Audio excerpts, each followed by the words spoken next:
So we're here on a beautiful late winter's morning at Stonehill doing a cutback of the perennial garden, and it occurred to me in coming here that there's probably about 4 different forms of cutback that need to be, or 4 different growth patterns within the herbaceous perennials that make up this garden that require 4 different forms of cutback.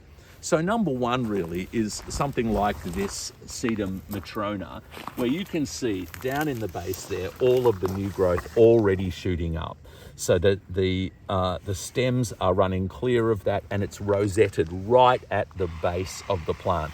It's the same back here with, say, this Salvia nemorosa.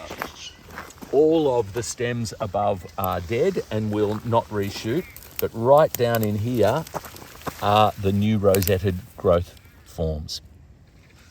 So that's really form number 1. Form number 2 is when we're working with subshrubs. So back here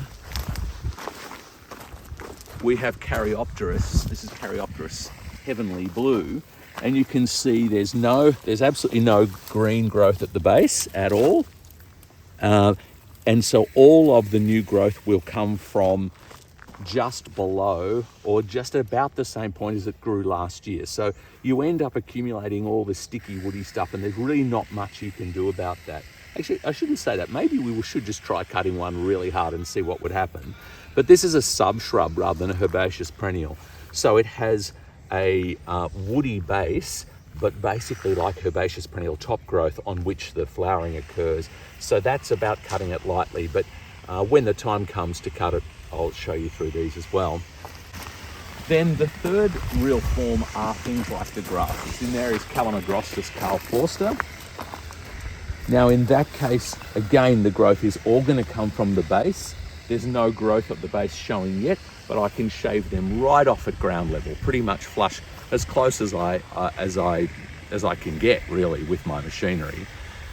And then the fourth category really are these kind of Mexican sages, the salvias from sort of tropical South America, where really in that case it can be treated like a tender shrub, a frost tender shrub, and I won't do anything with that yet. We'll still get frosts for a few months yet, so I don't want to induce any new growth in that, and we'll just trim those either. We'll probably trim them hard, actually. When it comes to springtime, we'll go right down to the base, but not till we see some growth and we're kind of sure that there won't be any frosts that might knock that growth back. So they're not true herbaceous perennials. They're not hardy, frost-hardy plants at all, and it's only because we're sitting on the top of the hill and don't get really bad frosts that it's possible to grow these at all here in Wood End.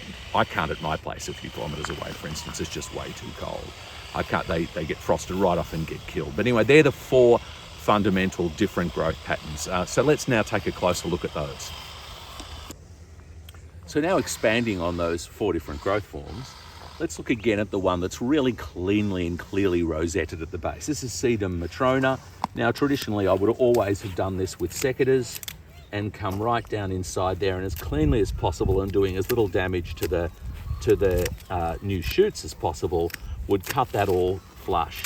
Now it'd be really nice to have that flush, because when my hands are down in there next year, what I don't want is to get speared like I just did right then with wood from the previous year. Okay, so that's the ideal way of doing it, and that's the way I would always have done it until about a year ago when I bought one of these machines. This is the pole hedge trimmer. As you can see, on a good long pole, I can almost stand comfortably. Ergonomically, it's probably not great. I can change the angle on that according to where I am in relation to the plant. But I can pretty much stand up straight and can just then hammer this stuff, hack it off really.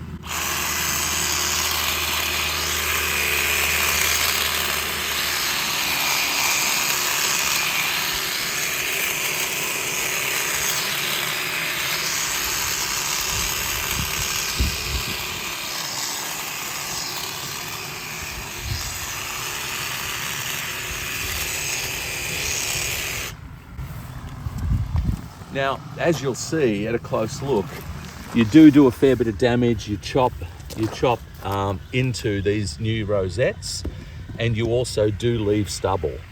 Now that's not ideal if someone was to come in here with bare hands, which is stupid anyway. I should have gloves on. I've got gloves there. But it doesn't matter so much if you're going to do this every year like this, and your hands are not going to be down in amongst it. It's not so bad. The other thing is, with any of these plants, that kind of damage to a rosette makes absolutely no difference. It'll grow out within days. That'll be growing out and recovering. So it just doesn't matter, even though it kind of feels a little bit of a breach of a whole lot of the what would you say, the more exacting aspects of garden care and nurture. It's perfectly adequate, and it's so much faster. You're kind of mad not to be doing it, to be honest.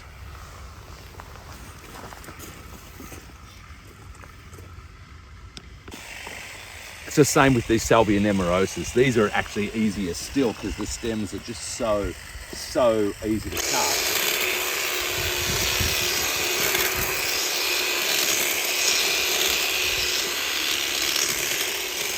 Of course, the one downside of this is that normally if you're using secateurs, you're holding the stems with one hand and using secateurs with the other.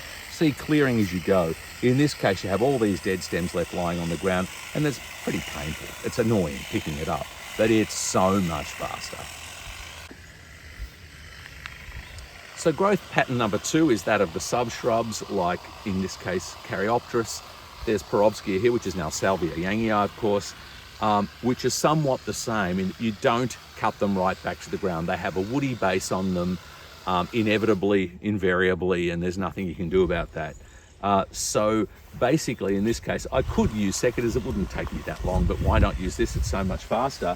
And all I'm doing is cutting it down to where the branching occurred last year, because that's where all the new shoots will grow out from.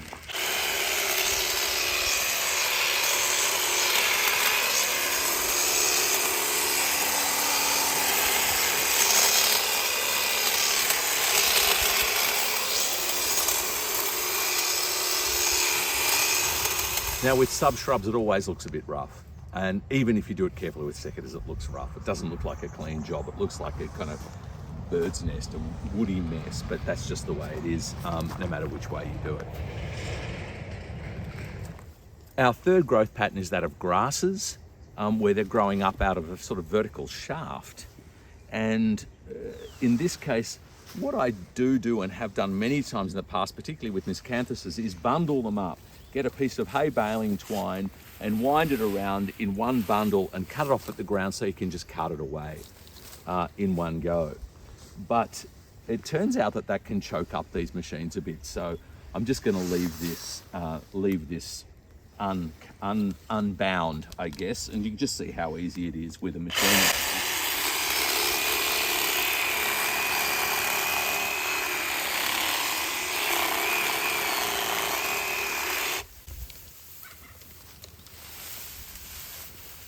And when those stems are pulled away, you're just left with really a little mound of stubble.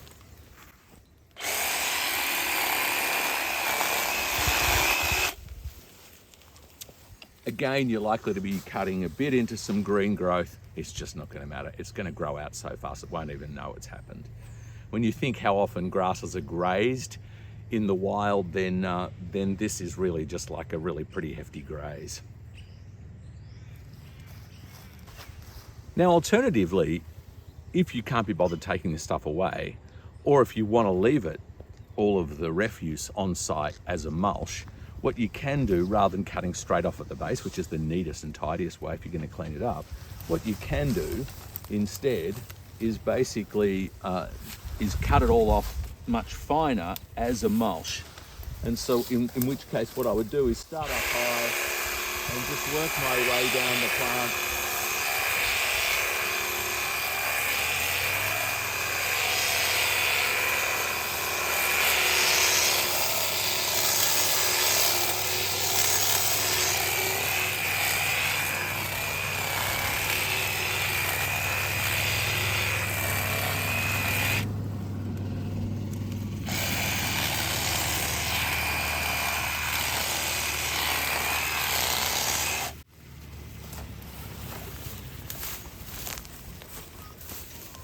And in that case, all the refuse could just be left on site. It's messier, it's much messier, but there are gardens and times and locations where it's really useful to leave all of that biomass, all of that of last year's growth on site as a mulch. It makes sense. There are just times when it doesn't suit you from a neatness point of view, and other times when you can get away with it. And finally, with that fourth growth form, that being of these Mexican sages, it's basically shrubby, a tender shrub. All of the new growth, if we didn't prune those, they would all just branch out up near the top. But because we want good, fresh growth, long, straight, unbranched growth with big, heavy flowers on the top, then what we would be doing is cutting, and I would definitely be using secateurs for this, is to be going right back down into that woody structure and cutting off just above last year's. All of this grew from last year, from the base, and you can see our messy cutback from last year. And I would just be cutting back to this, but I wouldn't be doing it yet in this climate. I'd be waiting for sometime in perhaps September, even as late as October, to do that, to make sure that the regrowth was not frosted.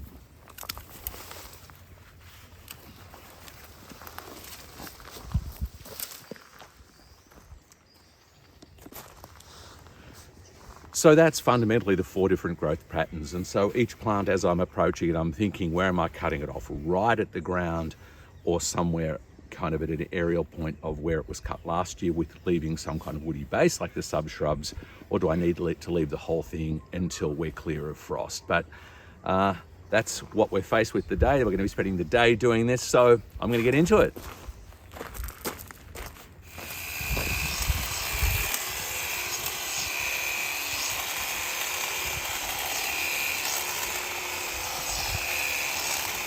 The Perovskea is perhaps an even better example of the subshrub form than the Caryopteris was, in that you see a very clear sense of all this beautiful silvery growth from last year that comes from a fairly congested little base right down in here.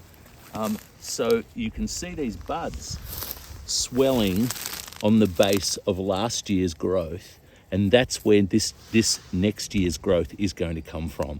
So I'm going to cut it off at about there, just giving maybe 5 centimeters of growth accumulated from last year, from which to then branch out.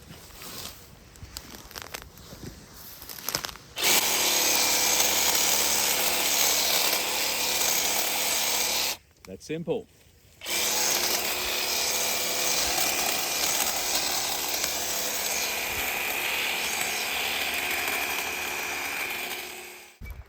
One of the big questions is, when is the best time to do this? And we've been talking a bit about this on The Gardenist. There's been a bit of discussion back and forth between different gardeners and when they do it. And one of the reasons why we do it this early, and probably should have done it earlier still, so it's now very beginning of August, so the beginning of the last month of winter, we're doing it now because the bulbs are starting to shoot through, and I've just noticed as I've been cutting here that these tulips are coming through already, and so it's not really ideal. We probably should have done it a little while ago. We probably should have done this before there's any chance of standing on these and doing any damage.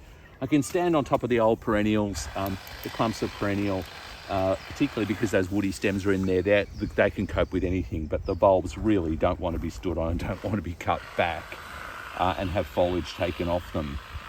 But this is one of the real challenges about having bulbs integrated into a perennial planting like this, is it absolutely does force you to cut back earlier than you otherwise might.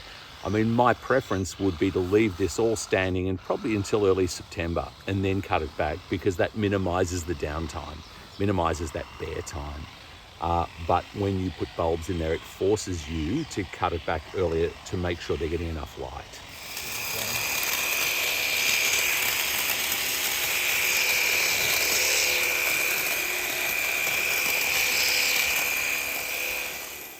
So the one process that I really am not comfortable with at all, but I'm doing it anyway, is the treatment of things like this Stipa gigantea. Now, this is never green grass, and you can't cut it back to the ground like I've done the other grasses here, the deciduous grasses here.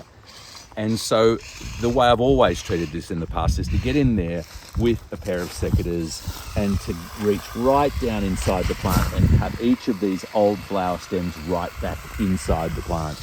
It's really time consuming to do, and it's usually worthwhile doing, but in the interest of speed today, I'm going to use this machine and just whip them off over into a basic hemisphere, into a semicircle, and then, or into a dome. It's a dome, isn't it? What am I talking about? And then if I've got time, I'll come back with the secateurs really and clean it out.